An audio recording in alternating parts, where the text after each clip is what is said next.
ሰላም የሐረር ግሎባል ኔትወርክ ተከታታዮቻችን የዕለቱን መረጃዎች ይዘንላችሁ ቀርበናል። የድምፃዊዋ ኩኩ ሰብስቤ አልበም ደጃዝማች የፊታችን አርብ ይመረቃል። በሶማሊላንድ ከዛሬ ጀምሮ ህጋዊ ሰነድ የሌላቸው የውጭ ሀገር ዜጎች ለቀው እንዲወጡ ትዕዛዝ ተላለፈ። በኢትዮጵያ በቀን 9 ሰዎች በትራፊክ አደጋ ህይወታቸውን ያጣሉ ተባለ።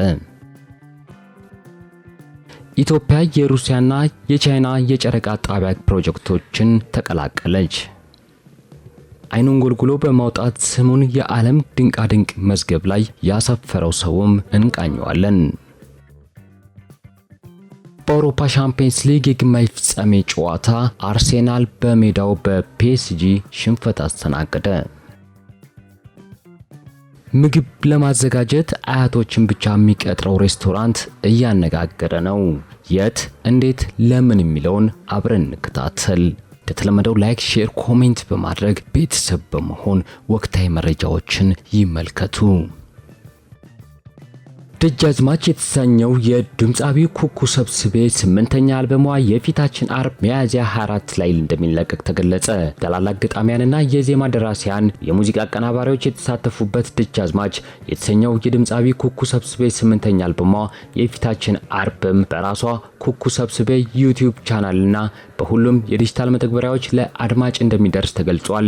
ድምፃዊት ኩኩ ሰብስቤ ለ7 ዓመታት በደከመችበት ደጃዝማች በተሰኘ አዲስ የሙዚቃ አልበሟ ላይ 13 ዘፈኖችን የያዘ እንደሆነ የተገለጸ ሲሆን ከነዚህ 13 ዘፈኖች ውስጥም የ8ቱ ዘፈኖች ግጥምና ዜማ ድምፃዊ ቴዎድሮስ ካሳሁን ቴዲ አፍሮ ሲሆን ሌሎቹም ሙዚቃዎች ደግሞ በግጥም ገጣሚው ይልማ ገብረአብ፣ ገጣሚ መለሳ አስማማው፣ ገጣሚ ናትናኤል ግርማቸው የተሰሩ ሲሆን ሞገስ ተካና ምስክር አወል በግጥምና ዜማ በመርሻት በአልበሙ ላይ ተሳትፈዋል። ከቀሩት ስራዎች ውስጥ ወለላይ የተሰኘው ሙዚቃ ደግሞ የኩኩ የድሮ ስራ ሲሆን ቴዲ ማክ እንደገና ሪአሬንጅ አድርጎ የሰራ ሙዚቃ ነው ተብሏል። ደጃዝማችን ሙሉ አልበሙን ማስተር ሳውንዱን የሰራው ደግሞ ኩሩቤል ተስፋዬ ነው።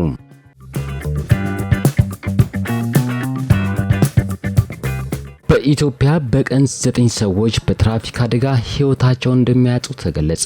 የመንገድ ደህንነት ፈንድ አገልግሎት በፍጥነት ማሽከርከር ላይ ያተኮረ ሀገር አቀፍ የብዙሃን መገናኛ ንቅናቄ ማብሰሪያ ፕሮግራም ያካሄደ ሲሆን በመርሃ ግብሩ በተደረገ መረጃም በኢትዮጵያ በቀን 9 ሰዎች የትራፊክ አደጋ ህይወታቸውን እንደሚያጡ ተነግሯል።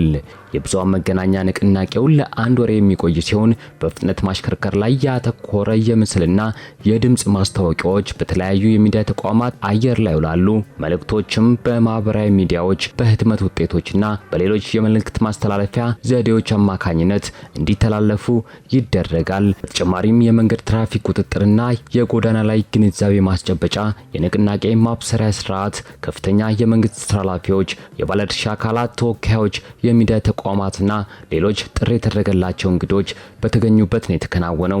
በ2016 ዓ.ም በትራፊክ አደጋ 3111 ሰዎች ህይወታቸውን ማጣታቸውን በመድረኩ ላይ የቀረበ ሪፖርት ያመላከተ ሲሆን በ2016 ዓ.ም በአደጋው ከ10,000 በላይ ሰዎች የተጎዱ ሲሆን ከ4 ቢሊዮን ብር በላይ የሚገመት ንብረትም ወድሟል። በኢትዮጵያ 1.5 ሚሊዮን ተሽከርካሪዎች መኖራቸውን የሰው ተሽከርካሪ ጥምርታም 10 ተሽከርካሪ ለ1000 ሰዎች መሆኑ የተመለከተ ሲሆን በ2016 ተሽከርካሪ 67000 ሲሆን የደረሰው አደጋ ግን 45000 ነው ይላል መረጃው።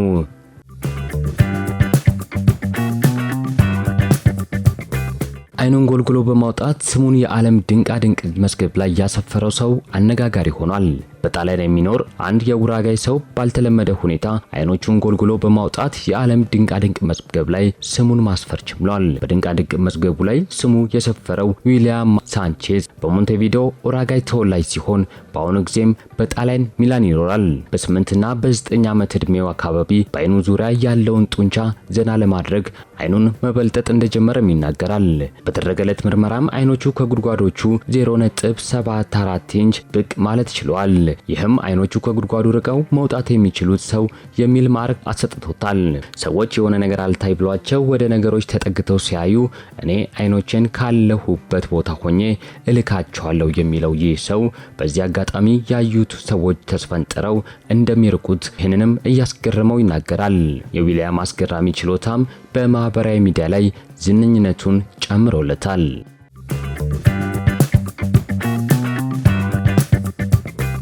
ኢትዮጵያን ጨምሮ 13 ሀገራት የሩሲያ ቻይና የጨረቃ ምርምር ፕሮጀክትን ተቀላቀሉ።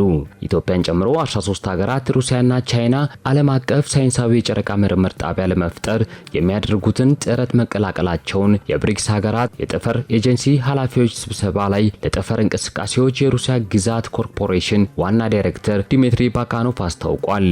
ዋና ዳይሬክተሩ በስብሰባው ላይ ዓለም አቀፉን የጨረቃ ምርምር ጣቢያ ለማቋቋም ከቻይና ጋር ያለንን የጋራ ተነሳሽነት በንቃት እያደረግን ነው ብለዋል። አክለውም 13 ሀገራት ማለትም ኢትዮጵያ፣ ሴኔጋል፣ ጅቡቲ፣ ደቡብ አፍሪካ፣ ግብጽ፣ ቤላሩስ፣ ፓኪስታን፣ አዘርባይጃን፣ ቬኔዙዌላ፣ ታይላንድ፣ ሰርቢያና ቦሊቪያ ፕሮጀክቱን መቀላቀላቸውን ስለመግለጻቸው የሩሲያ ሚዲያዎች አስነብበዋል። ባካኖቭ በፕላኔታችን ፍለጋ ላይ ሩሲያ ልዩ ሳይንሳዊ አቅም እንዳላት በመግለጽ በተለይም በቬነስ ተልኳቸው ላይ ሀገሪቱ ያላትን እውቀት እምቅ ነው ብለዋል። ሩሲያ ቬኑስ፣ ጨረቃና ማርስን ለማጥናት ልዩ ሳይንሳዊ ትምህርት ቤቶች ያሏት ሲሆን በጨረቃ ላይ ማረፊያ ቴክኖሎጂም በዓለም አቀፍ ደረጃ ተወዳዳሪ የሌለው መሆኑን ተናግረዋል።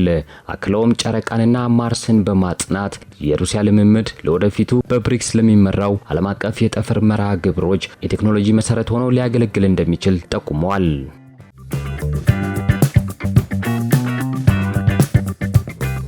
የሶማሌላንድ መንግስት ከዛሬ ጀምሮ ህጋዊ ሰነድ የሌላቸውን የውጭ ሀገር ዜጎች ለቀው እንዲወጡ ትዕዛዝ አስተላለፈ።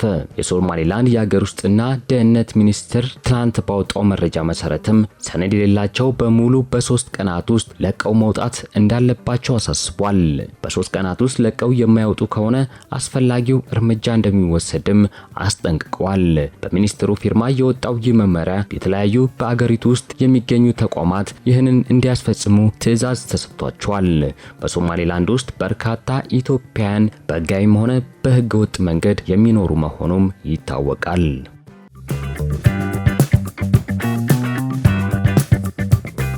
ምግብ ለማዘጋጀት አያቶችን ብቻ የሚቀጥረው የአሜሪካው ሬስቶራንት አነጋጋሪነቱን ቀጥሏል። በአሜሪካዋ ኒውዮርክ የሚገኘው ኢናቴካ ማሪዮ ሬስቶራንት የምግብ ባለሙያዎችን ወይም ሼፎችን ለመቅጠር የትምህርት ደረጃን ያሊያም የሥራ ልምድን አያይም። በዚህ ምግብ ቤት አብሳይም ይሁን መጠጦችን አቅራቢ ሆኖ ለመቀጠር ዋነኛው መስፈርት አያት ሆኖ መገኘት ብቻ ነው ይለናል ከቱዴይ.com የተገኘው መረጃ።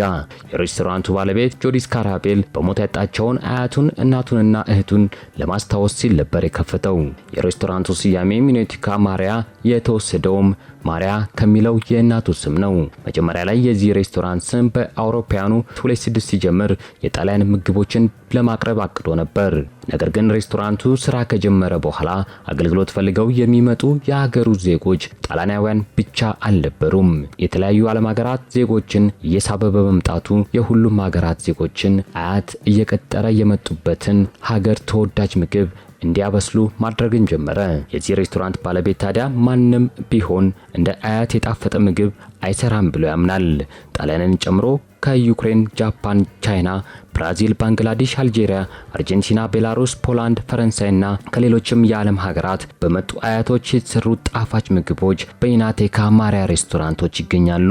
ብዙዎችም በዚህ ሬስቶራንት ሲጠቀሙ በሞት ያጧቸውን ቤተሰቦቻቸውን እንደሚያስታውሱም ባለቤቱ ስካራቤላ ተናግሯል።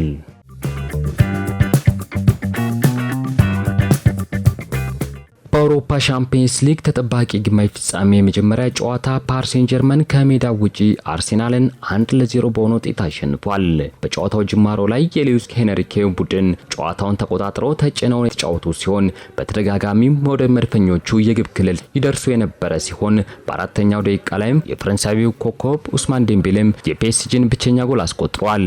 ፓሪስ ሴን ጀርመን ከጎሉ መቆጠር በኋላ በሁሉም ኳሱን ተቆጣጥረውና ብልጫ ወስደው የተጫወቱ ሲሆን መድፈኞቹ በመጀመሪያው አጋማሽ የመጨረሻዎቹ 10 ደቂቃ ላይ ጫና ፈጥረው ወደ ፓሪስ ሴን ጀርመን የግብ ክልል በመጠጋት ለመጫወት የሞከሩ ሲሆን በብራዚላዊው ተጫዋች ጋብሪኤል ማርቲኔሊ አማካኝነት ጥሩ ሙከራ ማድረግ ችለው ነበር። አርሰናል በሁለተኛው አጋማሽ ተሻሽሎ የቀረበ ቢሆንም የፈረንሳዩን ክለብ መረብ መድፈር ሳይችሉ ቀርተዋል። በፓሪስ ሴን ጀርመን በኩል በሁለተኛው አጋማሽ ተቀይሮ የገባው ፖርቱጋላዊ አጥቂ ጎንካሎ ራሞስ በ85ኛው ደቂቃ ላይ የጎሉን ልዩነት ወደ 2 ከፍ የሚያደርግ ድል ቢያገኝም ሳይጠቀምበት ቀርቷል።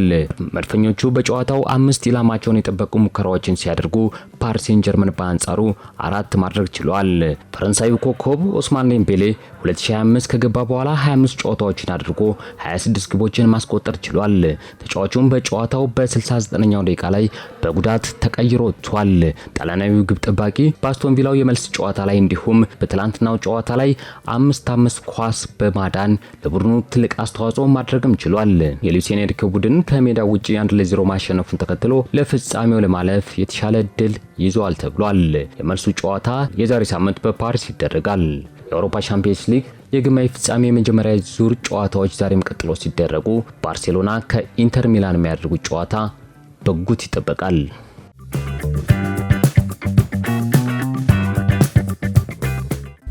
እስካሁን ስትከታተሉት የነበሩ መረጃዎቻችን እነዚህን ይመስሉ ነበር።